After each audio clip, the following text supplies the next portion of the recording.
on your mindset. Most of that is based on your mindset, which is an actual good question because basically you talk about the dimensions in dimensions within the mind. All of it is based on your thoughts. That's the key to all of this thing. Which brings you to a certain dimension. The enemy, the government, the secret societies, or whatever, they automatically know that when they talk to you, how they judge you, whether they go against you or anything, is based on where your mind is. Where your mind is. Which is very key today because we got to understand you can't get these particular principalities muddled. I explain that. That's very key today, what you got to understand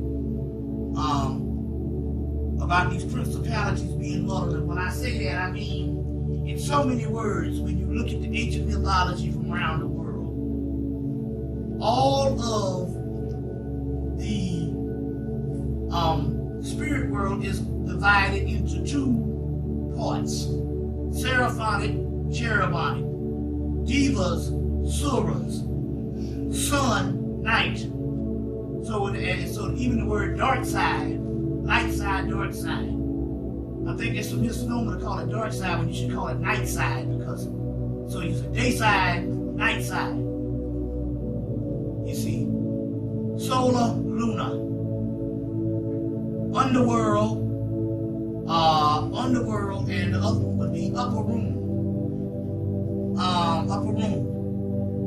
Now, the key here is, and I'll say this before I do a little libation, even in the Kabbalistic scheme of the tree of life,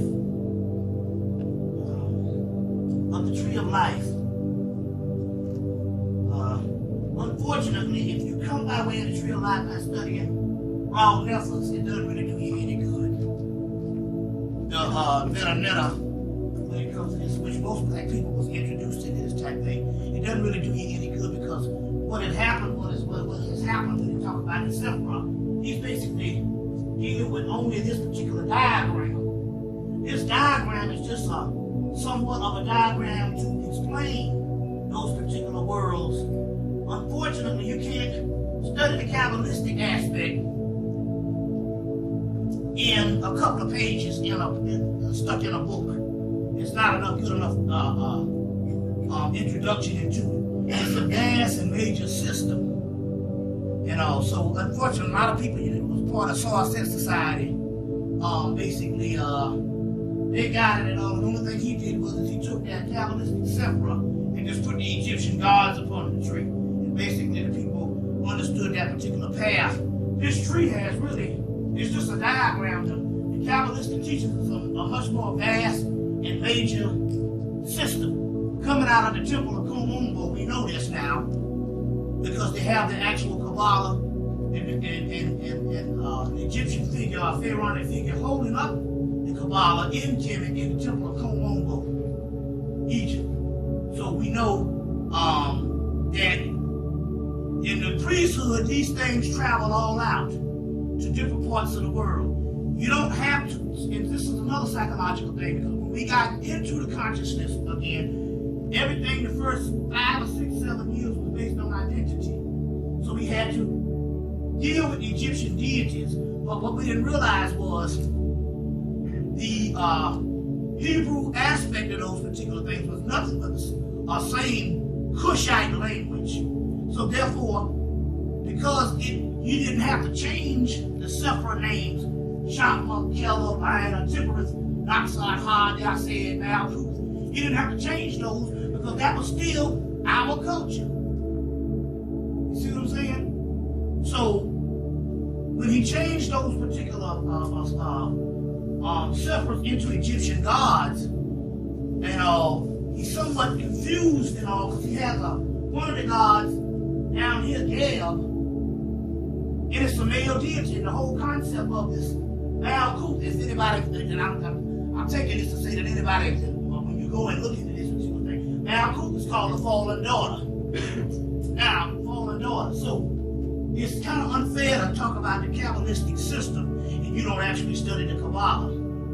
But just remember, we traced it back to Hemmitt. We're talking about 10,000 years of mystery system, and we're talking about thousands and thousands of books that came out of the Library of Alexandria, which they put down twice.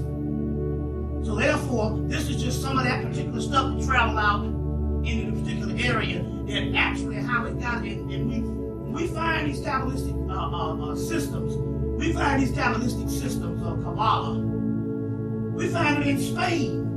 That meant that the Moors brought it up into Europe.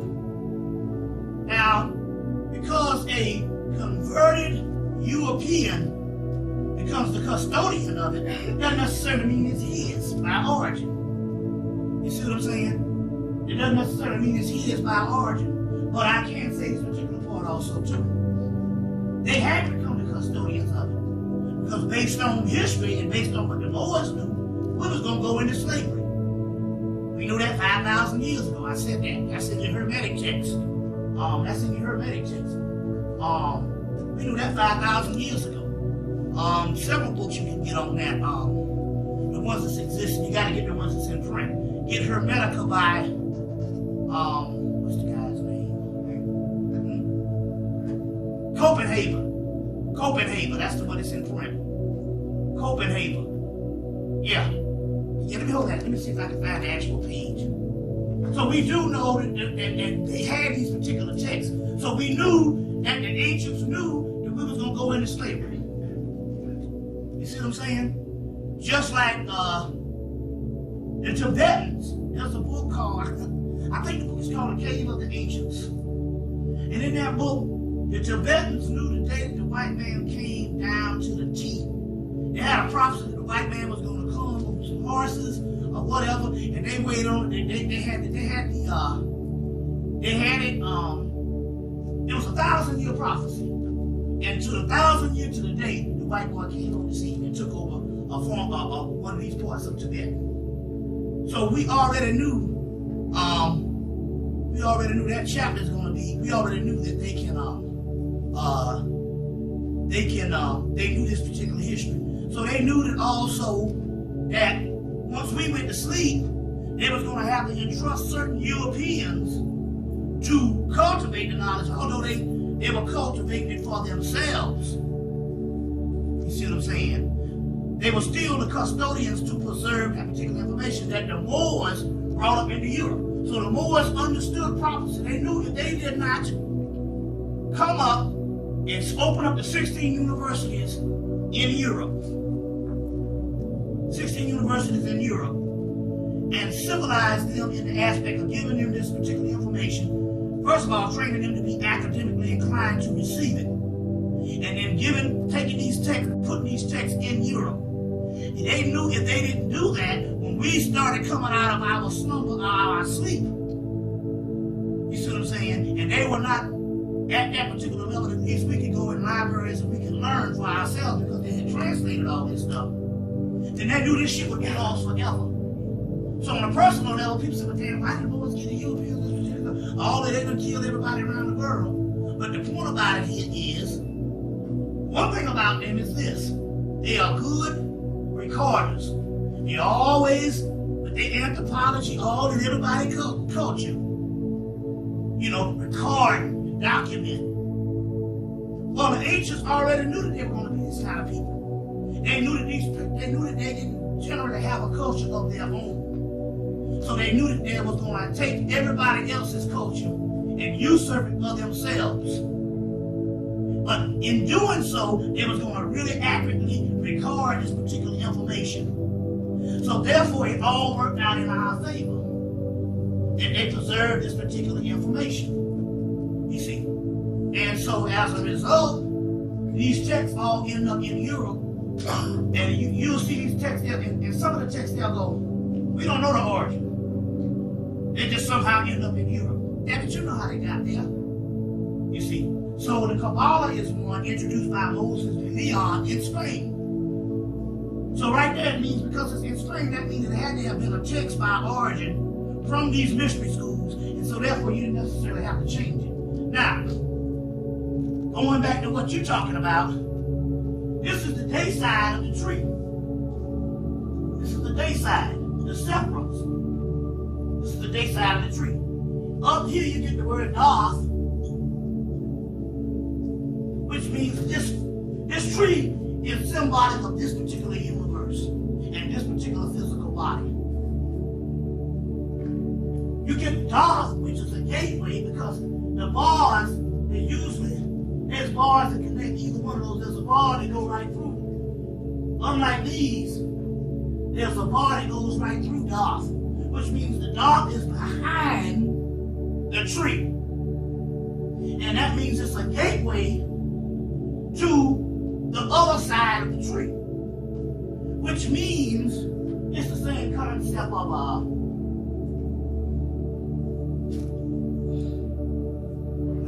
I pull libations and I just a little warm up.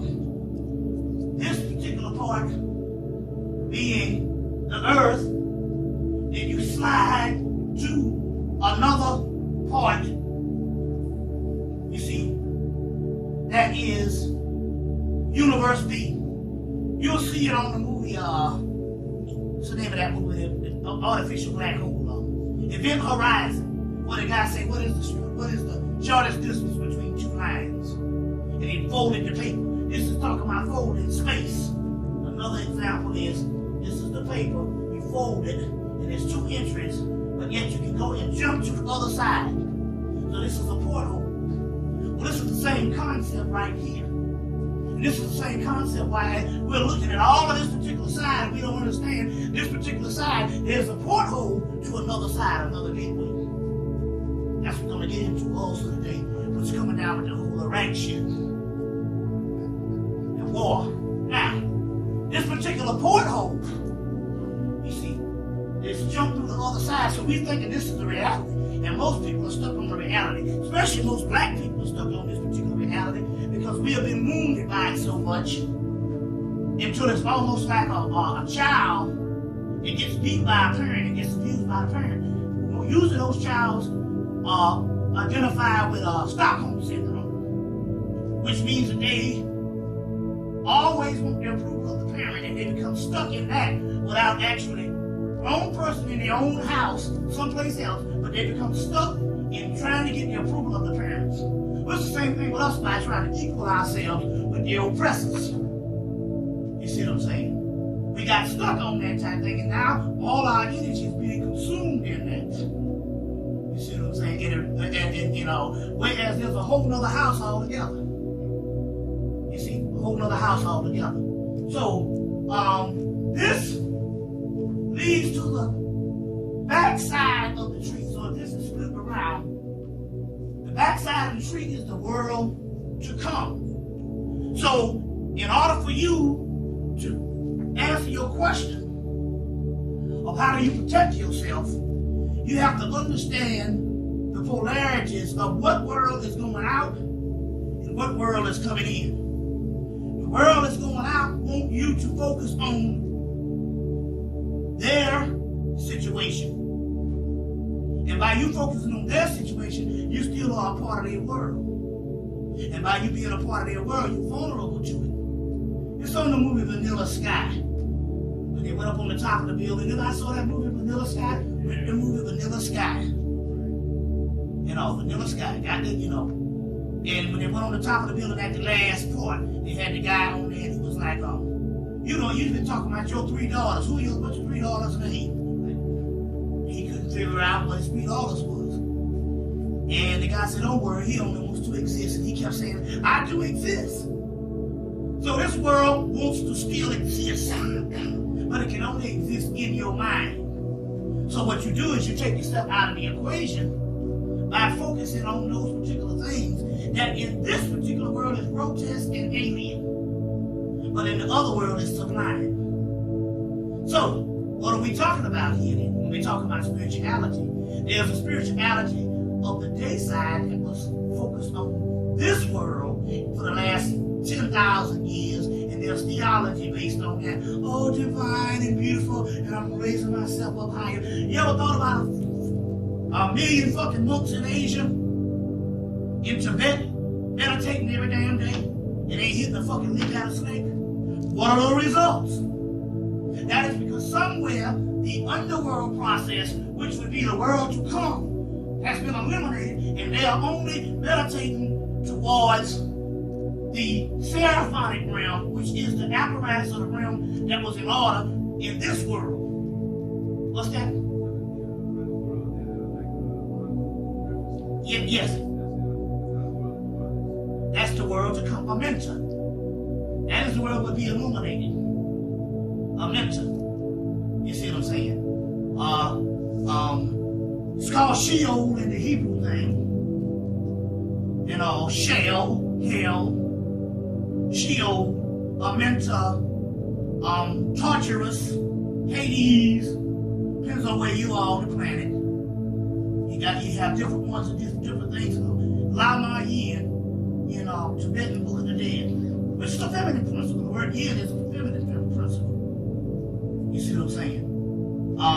Kingdom of the shadows, the kingdom of the shades, different things like that. That is what's to be focused on. The chaos realm, the chaos sphere, anything pitch black, anything dark and deadly. It's the same thing in the movie Pitch Black, where they had the eclipse, and now all of a sudden, the only thing was relevant when the darkness came on Pitch Black are those ones that was nocturnal. Yeah. How is that different from death? What are the similarities between that world to come and death? The only thing about that world to come, although it was that particular world, it still had not been illuminated yet. So it had it's a form of, because it hadn't been illuminated yet, it still was weak to the world that was illuminated. So death was a transference out of the physical realm. You see what I'm saying? But because that particular realm is a world to come and hadn't arrived yet, reincarnation was strong. But in this particular case, most people with death goes to the astral plane, which is still in the matrix. The astral light, that's what they say. I saw this light. You see what I'm saying? Very few people make it to the kingdom of the shades, because most people by nature, when they die and the light comes, most people by nature, when they die and the light comes, they're gonna go towards the light. You see what I'm saying? They're gonna go towards the light. Only a few skilled people know to go towards the dark. And although that particular dark realm is a counter place against the light, it's a way station, still yet it hadn't illuminated itself. So it's so up until this particular point, it was just a temporary place, you see what I'm saying, that would later on take its glory on a pristine level when it's ready. So it's like going back into the womb of an egg. You see what I'm saying? Although the womb and the egg might be a safe haven from coming out of this bullshit, it's still an egg.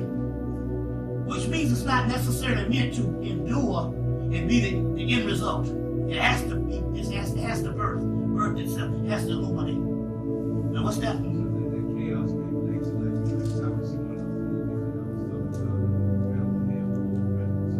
Yeah. Yeah, that's a difference. That's a good question, because this is the deal. There's a difference between a cosmic evil and a moral evil. You see what I'm saying? A cosmic evil and a moral evil. A moral evil, and what we are trained as humans, based on our religious systems, to look at evil as just being this moral evil, and we don't understand that there's a difference to a cosmic evil. In so many words, what has happened was the original form of the cosmic evil just meant Eve. You understand? That's beginning. And those words of the ancient world, the ancient mind, looked at those particular things not necessarily as wicked. You see what I'm saying? After time went on, after so many eons, all cultures around the world, once they lost the original gnosis of knowing of that, how those particular systems work, the first thing they would do is relegate everything to good and bad. You see what I'm saying? And that's what Rudolf Steiner says, religions come when spiritual systems deteriorate and break down. So they also said that, right, let's look at Egypt. You had tons of stuff in the dynastic period and then the early dynastic period, which set the stage for all your pantheon. But in the later dynastic periods, before it eclipsed itself, what they forgot, the esoteric meanings of certain amount of things, when they saw these monsters on the wall and these hideous type things. And what they did was they lumped it all into a moral evil. And trying to find out, and in so many words, that's chaos. That's carbon. That's oil. That's the primal stuff. That's bleach compared to water. That's the skull and the crossbones on the bottle. The skull and the crossbones on the bottle is not wicked. You see? But to a person that is trained a certain way, 100 years from now, they'll be, oh God, I saw a skull and crossbone on the bottle. I had to get out of that house. You know, but you know that the skull and crossbone means it's a powerful stuff that can be harmful, but not necessarily you would look at that as wicked. You see what I'm saying? So the key here, what we're talking about here is you gotta break the bounds of what you call evil in the sense of moral evil is only political. Cosmic evil is just a primal force that will one day be the gateway. Shit becomes what? Fertilizer. Shit is excrement. It used to be something that was vital, and it becomes excrement. But what happens? That stuff returns as the creative and birth force for something new. Okay, you have to look at these things outside of the moralistic aspect of religions and look at these primal forces as polarities. But common sense will tell you if this is one polarity, it tell you to be good. And oh, it's all about this. And even on the esoteric, we gotta illuminate and we gotta meditate and try to get on these divine realms. Well, if we understand that this world here is a world that is not going to be in the end at all, I don't know no spiritual systems. It don't say this thing is not going to transform itself, or transmigrate, or transmutate. So then that means that obviously this is just a temporary state of existence. So that very state that you are trained to look against is the state that you need to focus on. So I said, the government come up in the house, you tell that motherfucker you a child of God, I believe in the divine creator and all that bullshit, then you might well kill that motherfucker. You tell him I'm from all things dark and deadly, he'll say, okay, I get it. This is a man of the future. This is a Renaissance man because he knows what time the cycle is. You see what I'm saying? So why do you think whole systems that you think is even divine, even the people, because even the people that's dealing with the esoteric stuff is trapped in a thing. They just think because you're seeing monks and all these particular people, that these people are divine. Yeah, these people have a little more on the ball than fucking Christians in the Judeo-Christian religious paradigm, but still yet theirs is a religion compared to their ancient systems. So Buddhism is just the moralistic aspect and the religious aspect of a breakdown which was originally the Vedic system. You see what I'm saying? So how can you go from the Rig Veda where they got all these cosmic monsters and stuff to try to understand spiritual principles of the universe to don't step on a roach? It's contradiction when you see all things are an illusion. You see? So, yeah.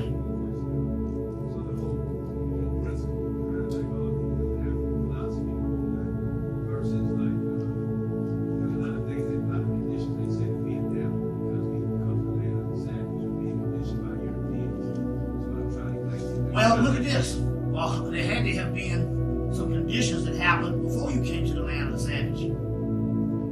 I mean, the slave had, did the land of the savage appear and just snatch you under? Or was your shit fucked up and deteriorated to the point that the land of the savage was the ultimate result? You see what I'm saying? So that's a form of romanticism that we had to do in the Afrocentric thing. We are people who's trying to embrace a culture that we are alien to now because we are a part of somebody else's culture. So the Afrocentric movement, damn near everything from Africa was divine. We know our fucking slate wasn't clean. But then again, on the other hand, like Dr. Ben said, the shit deteriorated. But you're talking about thousands and thousands and thousands of years. Now the Egyptians say they studied the stars for 40,000 years before they told anybody. So if you're talking about deterioration, we didn't fall, even from our civilization now. We didn't fall because it was wrong or that moralistic sense. We fell because it was a deterioration. You see what I'm saying? Just like the civilizations before that, there was a deterioration. You see? So, a deterioration. So this savage land of the beast is a result of a deterioration process that started before the savage land ended up being the dump, what you fell into. You see what I'm saying? So you got to understand that particular concept of this particular thing here also too. So, in this moralistic philosophy, half of the stuff we call moral in Hemmitt or Africa, we are with modern minds looking back with basically a Judeo-Christian concept trying to paint the moralism on what we see. And we're taking modern minds trying to understand ancient thought. That's backwards. That's the story I talk about Faulkner. And Faulkner and all of the German Egyptologists, Adolf Erman and this asshole, he has the audacity to say that the Egyptians did not understand their religion. You can't even understand how to build a pyramid in 2001, 2003, because no matter what they tell you, they still don't know to this day. Any theory they got is debunked every fucking hour. But yet you're going to say these people didn't understand their religion? Oh, because you don't understand it? First of all, it wasn't a religion in the first place, but because you don't understand their concepts, you are arrogant. Because your concept of spirituality is on a rudimentary, first-rate level. And it was the whole Egyptology was in contradiction until the 50s, 1950s, when Faulkner came up and said, listen, I finally get it. The contradictions we see is the way the earth is. It's the way the universe is. Nothing is perfect in nature. Things only become a carbon copy of themselves when you take things and manufacture things. That's man-made. So they actually had a religion that was suitable to nature and suitable to human nature. Everything is not a monolithic way of existence. And that's the reason why the religion shit is bullshit. Because they're telling you a monolithic way of existence when your hormones and your vices and your thought process is telling you else. It's telling you something else. Your hormones tell you, I need to fuck. Your vices tell you, I need to goddamn drink something. And your mind is telling you, I need to think other than what this bullshit is irrational to me. It's telling me, I need to go outside of it. Yeah, it falls in the lines of moral dogma and a form of conditioning and years and years of deterioration. You see, so on one hand,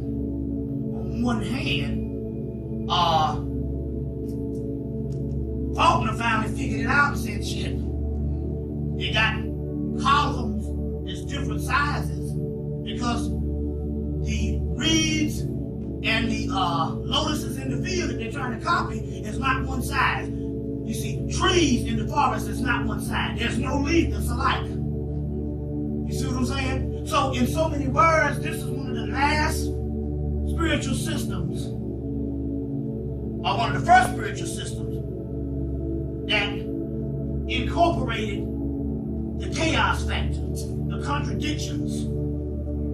You see what I'm saying? Now we're trying to ponder this stuff now, and the majority of us, even the ones that have gotten into some metaphysical thing, we still have the same model of this divine, so-and-so bullshit. Bullshit, You see, whereas the universe is not that way. The universe is very hostile. Clearly, if you just study regular astrophysics, you got gases up there, you got comets up there, you got meteors up there, you got all kind of fucked up shit happening up there. You got explosions on the sun every hour. You see what I'm saying? So obviously, that is only some stuff that is in a manufactured mind, and that's where religion comes in. That's where religion comes in. So you even have to challenge. I might see, this is the problem a lot when I see these things. When I'm talking in election and I'm saying these things to people, the first thing we're thinking is, oh no, we can't teach society that. And you don't understand, I'm not talking to society. I'm not talking to the people out there. I'm not talking to the people in the churches. I'm talking to a learned people. That's the only reason why you are here. So I'm not saying that the society has to become anti-moral. For they need that to function. Don't bump into them because you're a fucking idiot. But I'm talking about you on your next step is you got to devalue all that you think is divine. You have to devalue all that you think is right. You see what I'm saying? All that you think is right. Why? Because we are not trying to enhance humanity at this particular point. We're trying to go to the stage beyond humanity. Humanity is over. You don't know shit, you should know that. Because even if you try to make logic of it, some asshole is having a baby right now. It's going to add to your problems. When you get 10,000 other people the right way, they're going to be 10,000 tomorrow. It's going to be stupid. So it's a no-win situation. But the ancient man knew that. You see, they knew that you can't stop this stuff from going down, but you must understand. So don't mix up the political aspect of what sounds right. I mean, we can sit up all day and talk about, that's why I did that on the first portion of the lecture, what's fucked up. That's just to remind people, hey, you need to be looking at something else alternative. But on the other hand, you can't accept the status quo or even what you feel is divine. If it goes along with your life. If anything is in harmonious aspect with your life, a fucked up life like this, think about it. If it complements this bullshit, you need to be looking for something else. Because you know that is nothing but something that's a pacification. You see? And that's what's happened with even much of the later aspect, let's say the religiosity and spirituality of the last 1,000 years. Is ancient systems deteriorated into this same shit. I can't step on no damn roach in India. You understand what I'm saying? And I can't, it deteriorated into that. Or I can't, you see what I'm saying? Even the Egyptians. The last 1,000 years of 1,500 years was basically a deterioration of the stuff that they understood on a whole higher level. You see, that's why you go to India, you'll see all the tantric shit. Statues of people having sex. You rarely see that in Hemmitt. That's because you got the later monumental phase that started turning against that.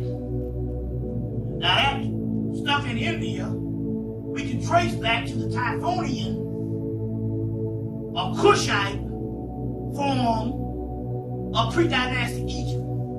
The same shit you see in India. You see? So we even got watered down versions. We get Dionysus. We get Shiva. Shiva does one thing. Fucks his whole existence. Dionysus is straight up pimp. These are the earlier forms of the Osirian cult that moved out to other lands by the Typhonians, Tyranians, Eturians, Etruscans, and later on Greek. Later on India. You see what I'm saying? But why does the earlier look more grotesque? Because it's not grotesque, it's freedom. Dionysus teaches you, the Dionysian principle teaches you to return from the repressed. It's called the return of the repressed. Get Ecstasy by Robert A. Johnson. Get Ecstasy by Robert A. Johnson. That's the introduction of the Dionysian mystery that you can get. Try to understand this. Now remember now, because when you study this, you are studying Osiris. You see what I'm saying? You studying Osiris.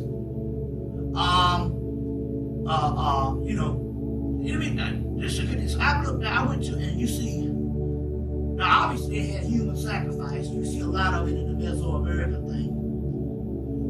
And people go, oh, this is grotesque. And I said, well, that person is being sacrificed. And it is interesting here because they said that the ancients, they learned about death at an early age where they revered death. Death was cool. Death was lovely. So no one had a fear of death. You know what I'm saying? So therefore, if they did have a sacrifice, that person was like, cool, I get to get the hell on and be exempt from the class today. You see, it depends on your culture. You see, now, but they needed that sacrifice, which we're going to get into, to feed some particular images that they needed to enhance that particular time. We're going to get into all that today also, too, because that's at the heart of the actual lecture. At the actual lecture. So we needed that sacrifice to feed some energies. Now, but going back, you got the Dionysian cult, which is a cult of him having some wild-ass women around him called Maeonides. And they drank, they had the orgies, they had a ball, it was basically what you would call now a party cult. This was the religion. You had the Shiva thing. That's a book that you can buy. There's a book I want you to get. Write this down. I got it here. Try to understand a little more of this thing here. I'll find this thing. I got it in here. You alright? The gods of love and ecstasy. Two traditions, Shiva and Dionysus, by Alan Danielou, Danielou,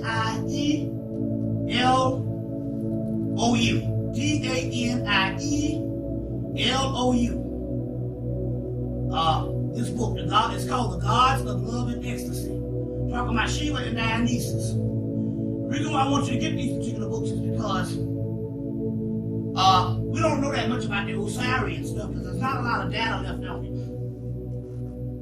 At least the University of Chicago, British Museum, Sorbonne in France, some in Russia, University of California, Berkeley, University of North Carolina, Chapel Hill, Princeton University.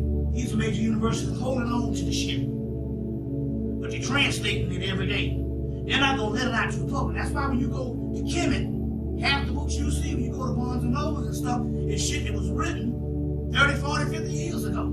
And then the stuff that they will let out on the shelf is still stuff that is written in the same fashion of that 30, 40, 50 years ago. That means that can't be the end result when they have had over 100 years of Egyptology. That means they got to be holding on to shit. Why you don't know more about Egyptology? What's that? Alan Danielou, Danielou. So if you want to learn more about Osiris, you gotta study Dionysus and Shiva. Bacchus is Dionysus. You know, Bacchus, Dionysus and stuff, you know. But they usually so much fragments and stuff, they usually lump both of those mysteries together in the Dionysian and stuff. Or get Walter F. Otto's book. Walter F. Otto's book, still a standard. Dionysus, Myth and Cult, by Robert B. Palmer. No, excuse me, Walter F. Otto is the name of the person. O-T-T-O. Walter F. Otto or Otto. This book, Dionysus, Myth and Cult. This is the Osirian mysteries. That's why Dionysus had sex, Shiva had sex, but yet you have the origin of the sex, you have the obelisk all over Hemmitt, which is the penis. So if you want to understand these things, you need to get these types of things and break you out of the religious aspect of what you think is so fucking divine. A book called She, a book called We, a book Ecstasy, Transformations. There's a bunch of them. When you get one of those, get the Ecstasy and look at the inside of the cover, and you'll see the rest of the books. Excellent books, real short, straight to the point. But to understand more of the Dionysian myth, which actually, although he has the penis and although he's a pimp, it is a woman's mystery system. It is a woman's mystery system. Dionysus is born. When he's born, he's raised by these wet nurses, and he's raised as a girl. And what they're trying to show you here is, by him being raised as a girl, when he comes to his true male nature, he understands the mysteries of the feminine, because he can understand them, and as a result, he represents the return of the repressed. So, in so many words, he is the woman's champion. Just like I said, we have our male in this matriarchal culture that is on the side of the feminine mysteries. So he's actually a messianic figure for the feminine mysteries. Dionysus came from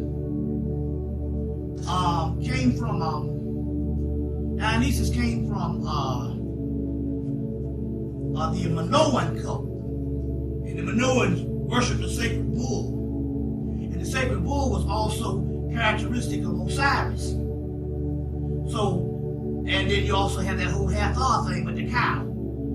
So, it filtered on into Greece. But remember now, we're still talking about, we don't even, be honest with you, what we call classical Greece could very well be a black civilization. Now we know this because we know that it was 75 or 85% sickle cell trait in Greece. Dr. Charles Finch introduced that at a conference at Cornell University in the late 80s. I think it was Cornell, one of those. Rutgers or Cornell. I happened to meet some Greeks in '95 with nappy hair. And a certain hue, a certain hue to them. You see what I mean? A tan hue. And I said, well, if you look that way now, how the hell would you look 2,000 years ago? You see, so we know that even that is suspect, because we know that there was a Renaissance period in the late 1800s where they traveled to Rome and Greece and built new statues and Europeanized them. Put the other ones on lockdown, and I tell the story that the Discovery Channel had a story on fakes around the world, fake artifacts that these museums in America pay millions of dollars to get, they fake. And so a museum in Ohio bought a big statue of Zeus that they actually dug up out of the Aegean Sea. It's like a 10-foot statue. It was like a 20-foot statue of Zeus, as tall as a telephone pole. And they dug this thing out of the Aegean Sea. Some museum in Ohio, in Cleveland, I think, bought this piece. And when they did the carbon dating on it, it was 1970. So we know that there's a Renaissance period. These motherfuckers were fabricating lies all the way up in the 70s. You see, so when Hakeem Bey does this report on the Renaissance period in the late 1800s, where they took artists and artisans all from and took them to Greece and Rome, and basically fabricated these statues and stuff that you see. A lot of those things you see was only maybe 120 years old. What's that? Yeah.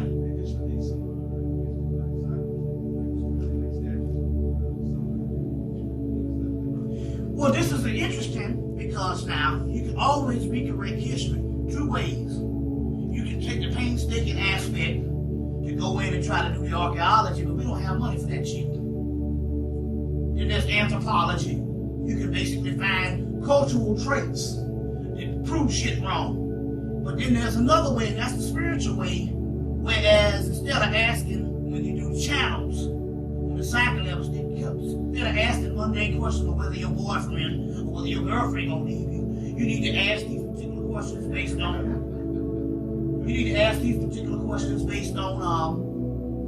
recorrecting history.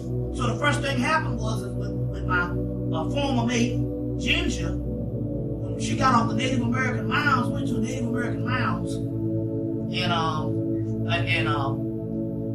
they opened her up psychically. And so I started asking questions. Why did you let the Greeks in the mystery system? No, I didn't ask that. I asked the question, why did you let the white man in the mystery system? The spirits are like, ain't no white man ever been in the mystery system. But we know that the Greeks had to have gone for Socrates and them to learn what they learned. So what are they trying to say? See, they always do it in a riddle and let you think. They're telling you Socrates and them wasn't damn white. Well, they couldn't have been white, but this fucking Greek I know is not white to this day. My ex-girlfriend used to work up at the Atlanta Journal-Constitution, and there was a woman that would come out there, and I'm like, man, I know this woman here she's gonna die of skin cancer. I said, she go to this tanning year round. I started talking to this woman, she started talking about I'm Greek. And I said, oh, so that means that tan, like I said, she said, this is year round, this is the way I am, this is the way my family is. You see what I'm saying? So I know what the hell could she look like 2,000 years ago. You see what I'm saying? 2,000 years ago. So we're talking about history being alive and read upon. Again, what's that?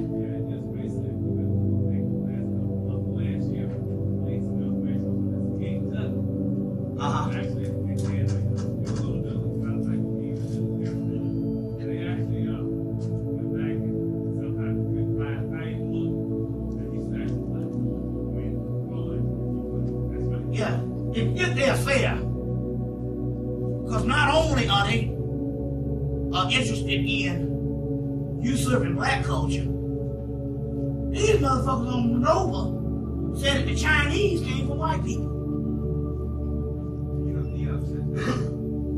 Came from white people.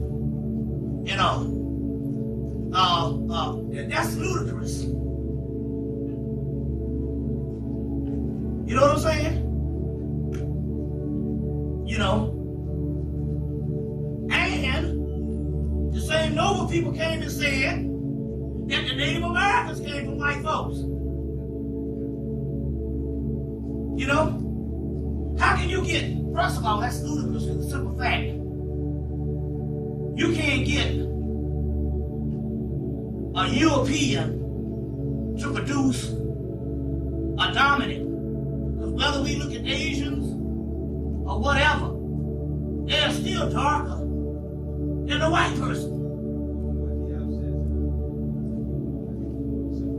Yeah.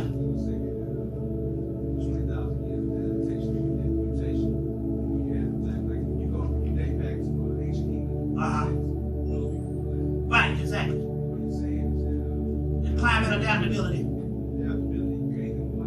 They started, if you ever check out West they started migrating back down. Certain black people, they want to be murdered off, some of them without coming in. Certain black people. And he was saying basically that the Asian race, Native American people, 5,000 to 7,000 years old. And white people, as far as 20,000 years You know what? People give Diop a lot of damn credit. I think the Diop's problem is Diop was a victim of like a Walter Williams or somebody is now. They study history. And when you study history, you're always on the periphery. Because history is not going to give you but so much in the physical aspect. It still does not prove how. See, first of all, that would say that if these people turn white and they go back into another culture, that the damn culture be dumb enough to damn mate with them. It's just stupid. Because what it is the thing about that is most of the black historians, if you notice, they give, even Charles Finch, they give way to think in actuality that these ancient people prior to dynastic or pre-dynastic Egypt was some stupid type of hominid race of people. And it's just stupid. You understand? It's just downright stupid.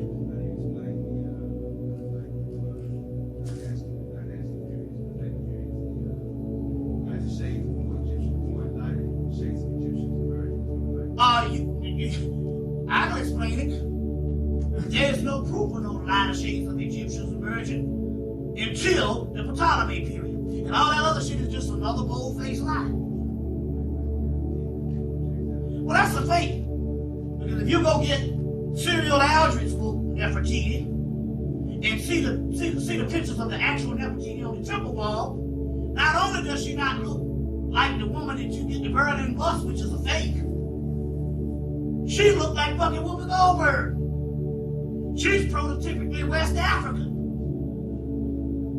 So she doesn't even fit the characteristics of the alkaline nose that a lot of the Egyptians had. You see what I'm saying? And number two, you got to understand this particular part also. Prototypical West African features is not the dominant features of Africa.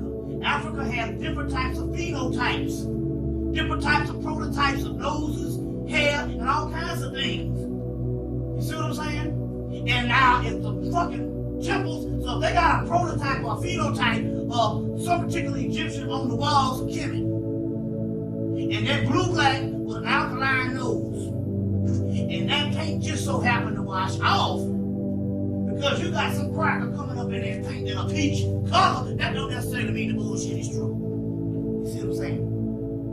And it's the way it is. So that whole concept of the Egyptians becoming lighter is, here it goes again, it is Egyptology being controlled by the European cultures, and they are presenting to you only what they want you to see. The same old tired-ass pictures of the Ptolemy period, passing that shit off as dynastic period.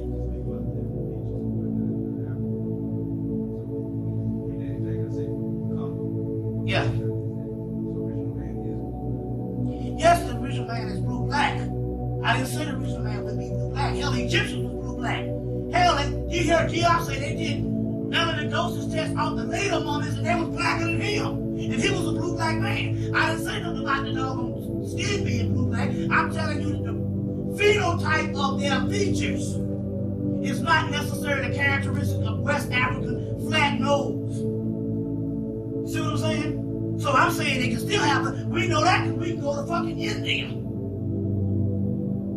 We can go to Aborigines.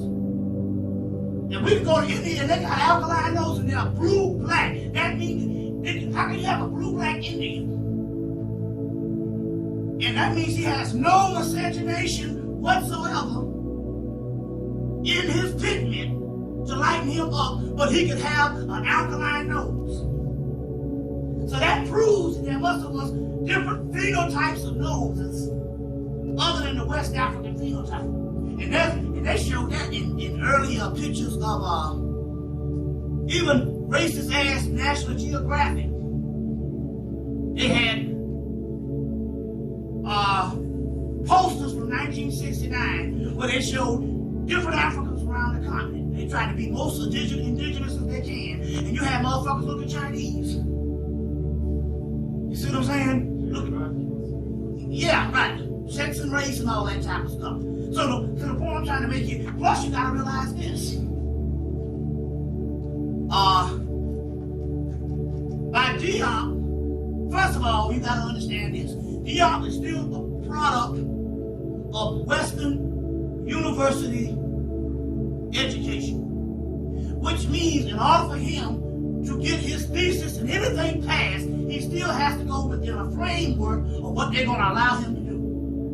And he has to also go into a framework of time. Time.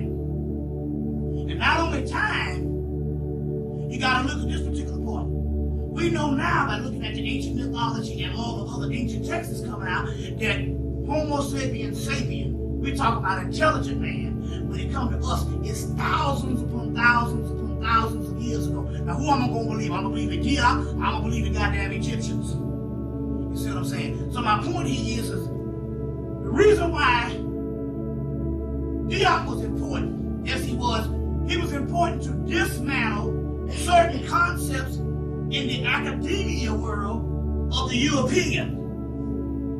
But he's not the end all and be all as far as ancient thought. You see what I'm saying? That's ancient thought.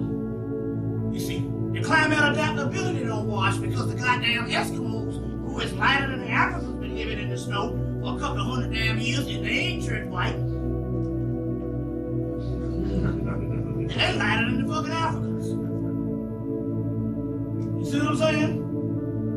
So that whole concept, you see some of that whole concept, you can't prove it based on the anthropological and archaeological data that you get. It can only stand as a theory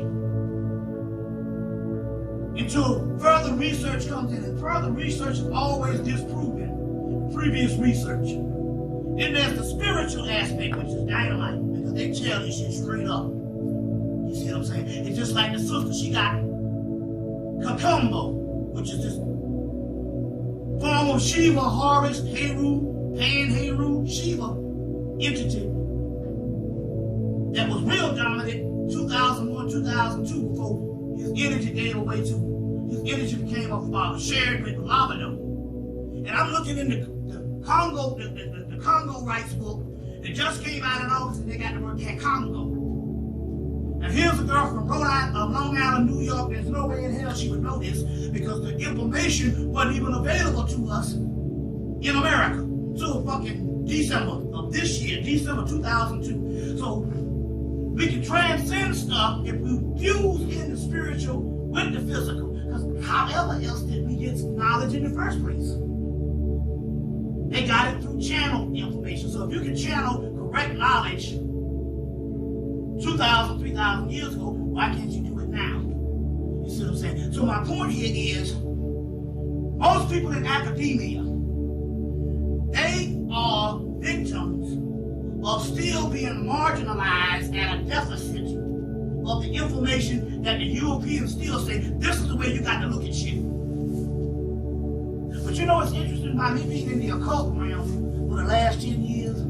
I find out that every major university studies this esoteric shit. And it's published books on it. You see what I'm saying? Coming from, University of California, Berkeley. Princeton University, it's been well into this shit for the last 40, 50 years. You see what I'm saying?